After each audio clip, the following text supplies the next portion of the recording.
good, my people? This Christian Nicole, you are listening to T-Baby Radio. And we have K-Oss the villain in the building. Hey, guy. All right. So we finna get to know K-Oss just a little bit. I'm gonna start off by asking, how did it feel to perform at Krunkfest? Tell us about it. Let us know. Honestly, it was because that was the first time I ever performed ever. Say what? I ain't never performed a day in my life. Killed it on top of that. You could not tell. You're natural. You did it. I never performed a day in my life. Killed that. It was nerve wracking, but like when you if you really like music and you understand what it's about, when you go up there, it's just like autopilot. Yeah, when you got that love for it. Yeah, it just happened. Like I'm expressing to y'all how I feel. Right. And that's what it was. So I just went on autopilot when I went out. Yeah, you definitely did your thing. Now, speaking of Krunkfest, I noticed you had your shirt off.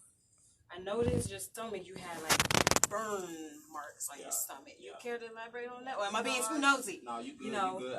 I can elaborate on that a bit. You feel me?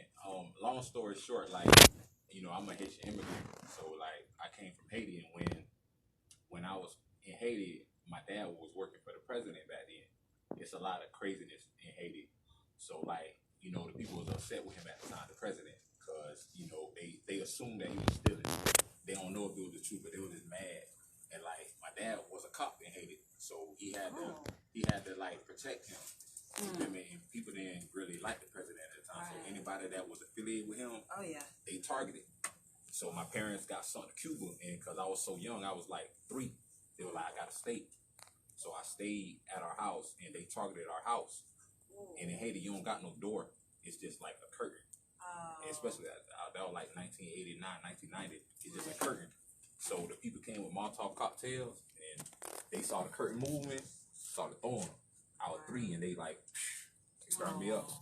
You feel me? It helped me get to America though, because we came through asylum.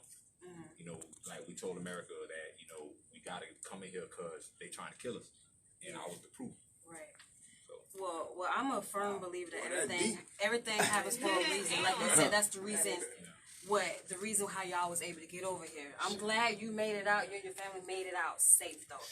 I can't even imagine. But the name K-Oss, you definitely have a story to tell. How did you get the name K-Oss? Honestly, when it came to the name K-Oss, like that was more of a self name.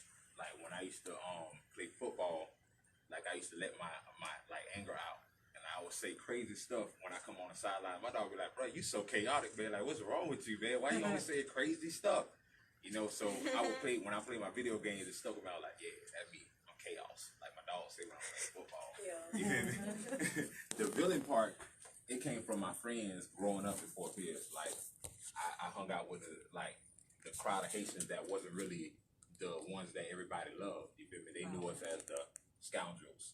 So, whenever we was around, we would like probably end up doing something that wasn't really looked upon as the best thing, like probably steal somebody's car, hit a lick on somebody's house or something that we know. You feel me? But it would be funny to me because there'd be anytime something bad happen and like people be like, "Yo, bro, you trying to Or bro, hey man, we gotta go over here and handle these food." I'll always be laughing. They be like, "Bro, why you always laugh all the time? It's like you enjoy this, bro. Like, bro, you a bad guy, man." So you're a little crazy. You a little crazy. So it's stuff, they were like, "Bro, he always laughing, bro. He like a villain, bro. You know how when bad stuff happen on the TV shows, he's just like a villain, bro." That's your high. Yeah. That's your high. It's stuff. All right, I want to go a little bit deeper. Like, how was your upbringing? How was it like to grow up in Fort Pierce? How was that like? Oh, well, honestly, like, my upbringing was good, honestly. Like, in my house, it was good. Like, my parents, they was good to me. Like, I'm the youngest in the family. So, you know how that is. They gave me everything I wanted. You feel me? But, like, in school, though, it was different. Like, there was this, at the time when I was coming up, there was, like, this epidemic of Haitians. And, being a Zoe, and all the guys that I knew, they were, like, surrounded around 14th Street at the time. And they were claiming this stuff. So I wanted to know what it was. When you're a kid, you want to know what life is, So I ended up hanging with that crowd. And, like, we ended up doing crazy stuff, man. Like, real crazy stuff. But it was fun to me. But it was crazy, though. Everything fun to you. It was fun, but it was crazy at the same time. So, like, my upbringing in Fort Pierce was